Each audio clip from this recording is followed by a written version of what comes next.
Thank you, Mr. Chairman. Before I get into my questions, I'd just like to correct something for the record that the gentleman from Colorado said earlier. He accused my colleague of South Carolina from coming out of left field. If I know anything about Mr. Mulvaney, he only comes out of right field in this Congress. Point taken. No. Mr. Inspector General, you, in your report on portfolio risk, argue that the bank lacks a comprehensive risk management framework. You have several recommendations. One, establish chief risk officer or risk management office with independent recording requirements. 2, should have qualified experienced staff. 3, periodic stress testing of the portfolio. 4, should actively monitor industry geographic exposure levels to the lending. I'd like to focus in on a couple of these. Can you elaborate on why you think the bank needs to create a chief risk officer? Well, for 2 reasons. First is best practices. I mean, we learned this from the last several years. We have a number of institutions and organizations expressing this as one of the important elements of risk management. We have the Mr. Graticos, can you pull a mic? we have the International Association of Certified Portfolio Managers. We have guidance from the Federal Reserve. We have OMB Circular A129. I mean, all those different organizations and guidance brace this as an important element of risk management. We think that an independent chief risk officer independent from the business function is important given where we're going in terms of the portfolio. Okay. Mr. Chairman, you so far have not implemented this recommendation to create a chief risk officer. Could you explain and perhaps respond to the Inspector General? We'll be happy to. First, I mentioned in my opening oral testimony that we're moving in that direction. I'm looking to fill that position this year.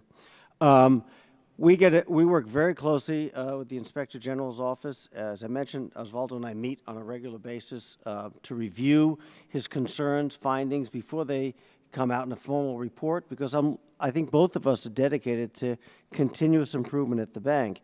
He made a recommendation, his office made a recommendation about a chief risk officer. We took that to heart. I've been meeting with my colleagues around the world in terms of how they operate their export credit agencies. We've talked to other credit agencies in Washington. That's why a few months ago I asked for an enterprise risk committee that would look across the entire bank, not just credit risk or portfolio risk, but look at IT risk, human capital, look at the full range of risk, and then have as running that someone who has the function of a chief risk officer who's outside of the actual transaction underwriting side of the bank. So we can expect to see the creation and appointment of a chief risk officer in California? We're going to be identifying a chief risk officer so that's clear, and that person will then be reporting to me. And the Enterprise Risk Committee and the Chief Risk Officer will be meeting with our independent audit committee about twice a year. In 2013? My goal is to get it completed this fiscal year. It may be this calendar year, but my goal is to get it completed between fiscal year and calendar year. Mr. Inspector General, back to you. Is this satisfactory in light of what you have recommended in your reports? We'll see. We'll see. It's not the title, it's a function. So we'll have to see how it's established and what are the authorities that the position will have, and then we'll take a look.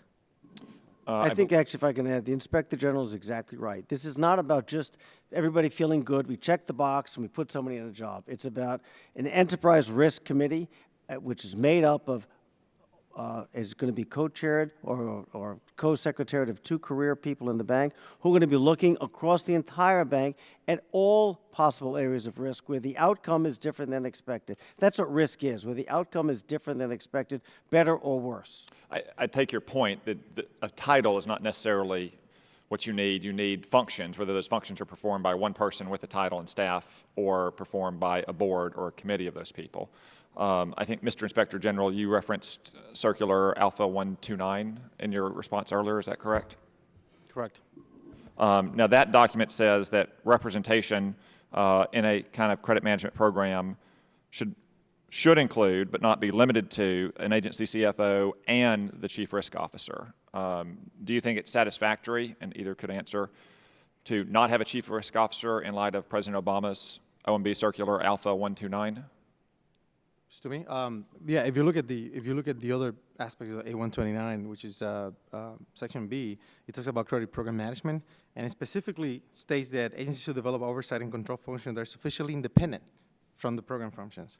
So that's kind of like the trickle down from your conversation. So if it is set up in a way that is independent, so they can look at the portfolio risk and they can communicate without influence that to the front end and the business folks, then I think we move in that direction.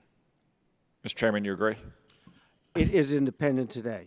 The credit policy and CFO is totally independent from underwriting. Thank you both for your answers and time.